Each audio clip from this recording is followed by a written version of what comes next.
All right, let's talk this through with retired Brigadier General Mark Kimmitt, former Deputy Assistant Secretary of Defense for Middle East Policy. Thank you very much for being here today. This story that is it just keeps growing. I mean, we've seen a lot of people there posting on social media about being trapped, sheltering in place. First of all, welcome to the program. And I'm curious what you would tell Americans that are stranded in Mexico. Should they do right now? Well, I think they should take their instructions from the U.S. Embassy. They've been told to shelter in place, and they should do just that.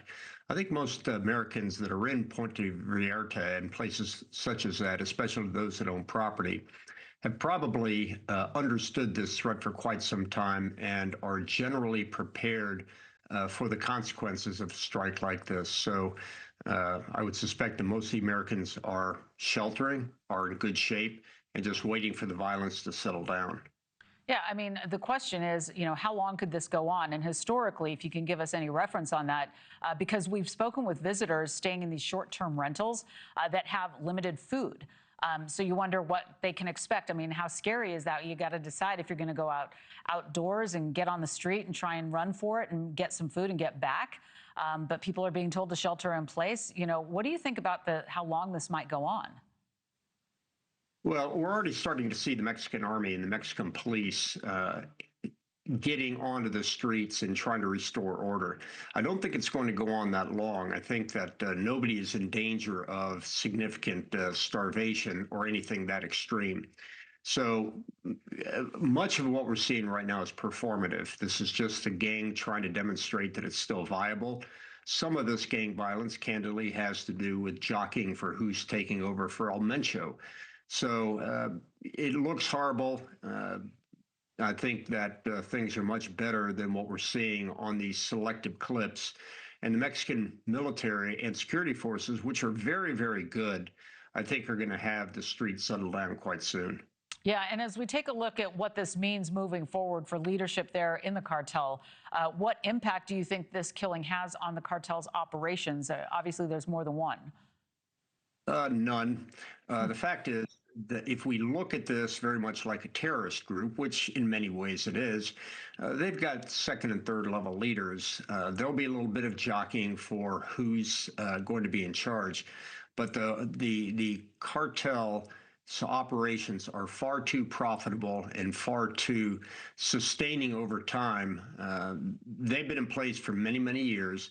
So I would simply expect that while they brought justice to one or two of the members of the New Generation Cartel, the cartel will not be impacted at all. All right. And what about Mexico's government? How big of a win was this for Mexico's government? It's very big. I mean, it's clear that President Claudia Sheinbaum, who you've got on the screen right now, is very much an ally of the United States, doesn't want to see American troops on the ground, but is working with the United States government, particularly with the provision of intelligence to try to put a dent into these cartels. Part of that was done with Sinaloa cartel when El Chapo was captured. Right. Now it's being done Jalisco, but this is going to go on for some time. Okay, and just as we continue with our conversation, we want to tell people that we're giving a live look right now as the Mexican president is holding a press conference there, and she is speaking. We are listening in, and we'll bring you any news that comes out of that. As we talk about the Trump administration also that has accused Mexico of not doing enough to combat drug cartels and trafficking.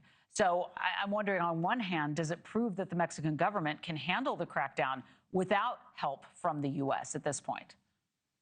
Well, Mexico is getting a lot of help. It's getting a huge amount of help from the United States. It doesn't have the 82nd Airborne parachuting in, right, but it's certainly getting financial support, a lot of intelligence support, some joint interagency task force have been set up.